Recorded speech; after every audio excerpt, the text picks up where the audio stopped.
A brutal escalation of conflict has plunged Ukraine into its bloodiest 24 hours. As Russia claims devastating military gains, Russian Defense Ministry claims that over 1,000 Ukrainian troops were killed, and it has now handed over the dead bodies of about 1,000 Ukrainian soldiers to Kiev. Our next story takes a closer look at the war, which is escalating by the hour.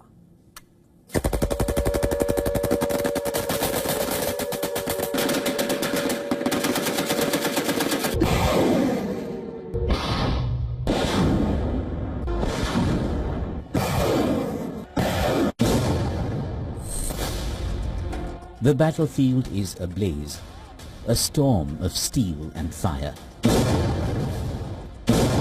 Russian forces press their offensive, claiming a staggering victory in what Moscow describes as the most lethal day for Ukrainian troops since the conflict began. In a single 24-hour charge, Moscow says Kyiv lost 1,200 soldiers, the fiercest blow in recent memory. An independent verification remains impossible in the fog of war. On the same day, Russia handed over to Ukraine the bodies of 1,000 soldiers. This is part of an agreement reached at peace talks last month. Moscow says Ukraine handed over 19 killed Russian soldiers.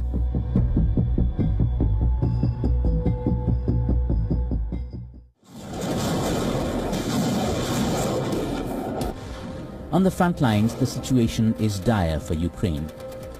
The thunder of multiple rocket launchers brings death and destruction.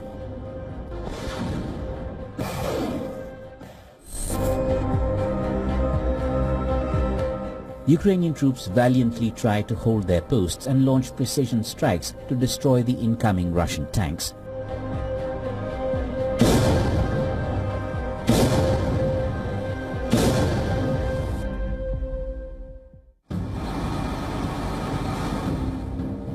Kharkiv and Sumy are the focal points of the fighting. Russian forces have been hammering these locations mercilessly. In a significant strategic move, Russia asserts it has captured new areas in Donetsk, Kharkiv region and the southern Zaporizhzhia region.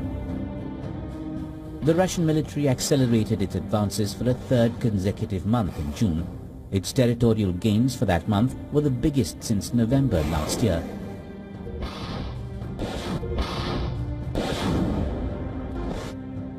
Ukraine is anxiously waiting for the delivery of the promised weaponry. The NATO military leadership says it is actively working with Germany to send Patriot missile defense systems to Ukraine. The weapons are being delivered under a novel plan where European nations would be paying to the US, which would be selling these weapons.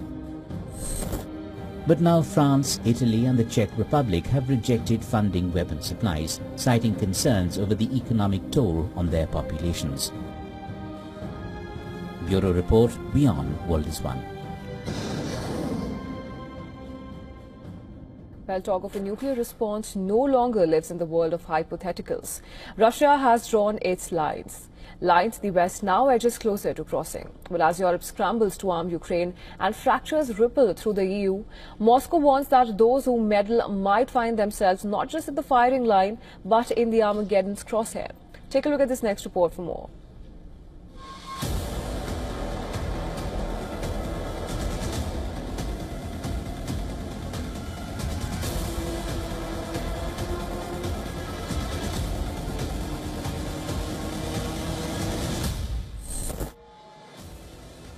Tensions are rising fast. Russia is sharpening its stance. The warnings are becoming dangerous. European Union is targeting Russian oil. Ratcheting up the nuclear stakes, Moscow has issued its starkest warning yet, asserting that any aggression against Russia by a non-nuclear state, backed or joined by a nuclear power, will now be considered a joint attack, inviting the full wrath of Russia's nuclear doctrine. The Kremlin message is unflinching. Coalitions supporting Ukraine would be a target.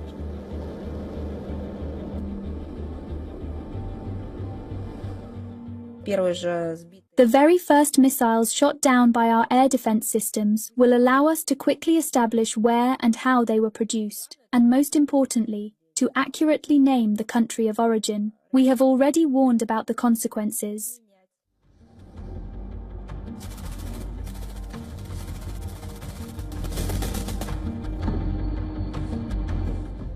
US President Donald Trump on Monday announced a deal where European NATO states to buy US weaponry, particularly advanced Patriot systems, and give it to Kyiv. Along with Patriots, there's also discussions of arming Ukraine with long-range weapons to help it strike deeper inside Russia. Now the EU adopted a sweeping new package of sanctions on Russia over the Ukraine war, looking to pile more pressure on the Kremlin by lowering a price cap for Moscow's oil exports.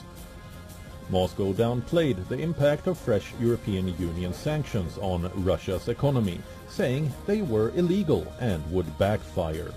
Bureau Report, WION, World is One.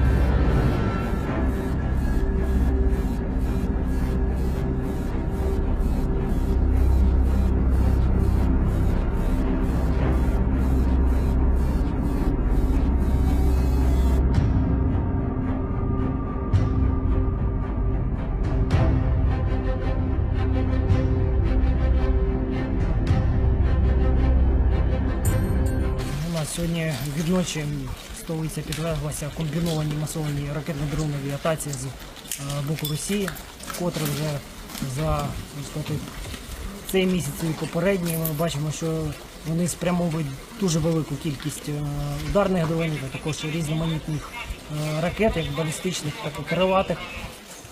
На жаль, тут у нас на цій локації двоє постраждалих осіб. Одну особу, на щастя, вдалося врятувати. Рятувальники наразі повністю ліквідували пожежу, продовжують розбирати і обрізати небезпечні конструкції, проливати ділянки, які ще можуть тліти.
Recent satellite images show Russia quietly upgrading 5 of its key nuclear weapons sites, some just miles from NATO territory. These modernization efforts give us a glimpse into Moscow's potential plans for its nuclear forces. The first base is Osipovichy in central Belarus. A comparison between the satellite photos from April 2021 and May 2025 also shows the construction of a major roadway leading to a large platform. This appears to be built for offloading nuclear warheads from trains, while the roadway is likely meant to connect the train lines to the base. The second base is Gadzhievo, which is a Navy depot that houses Russia's nuclear launch-capable submarines. This August 2020 image shows a nuclear warhead in a crane next to a green container serving as a climate control canister. The latest changes occur near the mountain entrance. Here's the Gadzhievo nuclear storage site in September 2022. By May the 28th, 2025, at least 6 new buildings have been constructed. Analysts suspect the structures might be storage sites for missiles not yet loaded with nuclear warheads. The third base is Western Kaliningrad,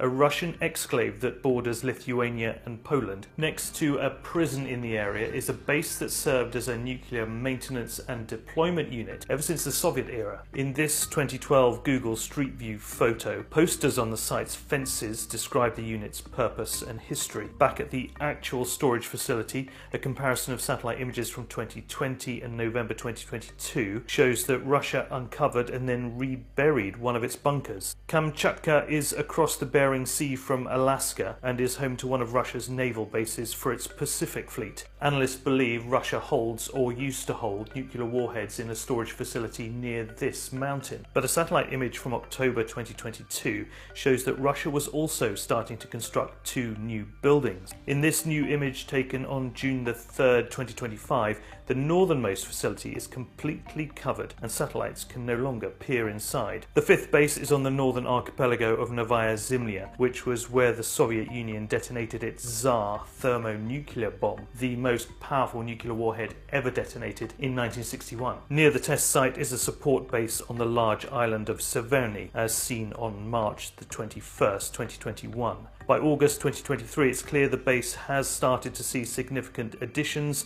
including a large new building being constructed at the southern end of the compound. A new photo from Planet Labs appears to show that the large building and other additions to the base have been completed. In the last decade, the US intelligence community has accused Russia of continuing to carry out small-yield nuclear blasts. They wouldn't be conducted on these sites, especially given the lack of significant security perimeters. But new signs of life here indicate that the base is active.